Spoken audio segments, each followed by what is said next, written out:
Hey guys, welcome back to the channel. I just wanted to drop some cool uh, tips that I just thought about lately, and I think the mic is kind of far. Let's move that over.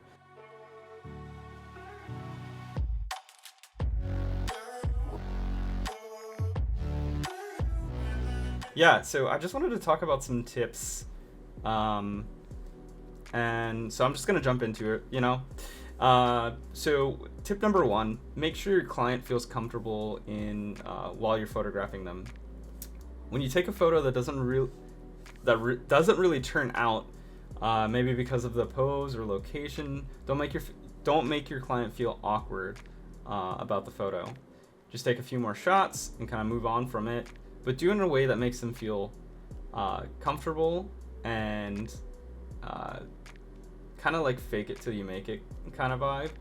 Um, and then just don't include the image later on. I think that this is a really good tip because it looks like you're like still being a professional, but at the same time, like you knew that that pose or location just didn't turn out the way that you had hoped it would. And you want to keep still instilling confidence in them, and so I think that it's super important to kind of ride that out just a little bit longer.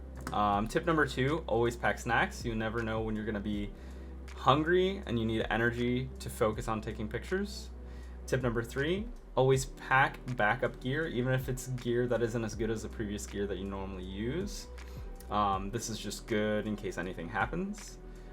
Tip number four: purchase a sensor cleaning kit for your camera and make sure that your images are dust free. This is going to save you a lot of time editing in the long run. I know that I've shot a lot of weddings and been like, wow, I have to edit this one dust spot out of like 90 photos, and it's just not fun. So maybe something like that to kind of bring with you to weddings, just in case you need to like do some cleaning on the go. Tip number five: don't be afraid to look at the back of your camera after taking a photo to assess whether or not the lighting or image is going to look great.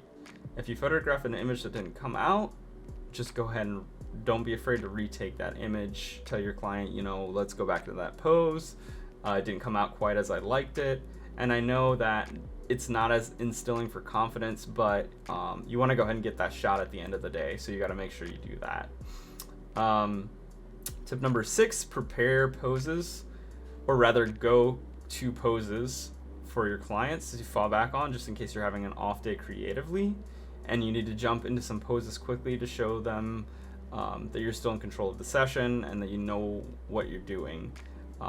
You want to instill that confidence back in them, and if you're gonna have to take go on Pinterest, find some photos you think would look great with your couple, take like 5 photos on your camera of the photos on your computer, and then just have those in the back of your mind for instilling confidence and taking more photos. And lastly, have fun. Remember, photography is more than just about equipment and expensive lenses and cameras. It's about your vision and what you see with your creative eye and how you use that vision to articulate the story. And so with those tips, I think you could just do so much better with your photography. And I know they're not like super like informative or gear ready, but I'm a very when I photograph things, it's not gear or techie. It's more like I'm shooting from feeling, and so I feel like these tips are more of what I'm all about. So hopefully that helps you guys, and I hope you enjoyed this short podcast number 4.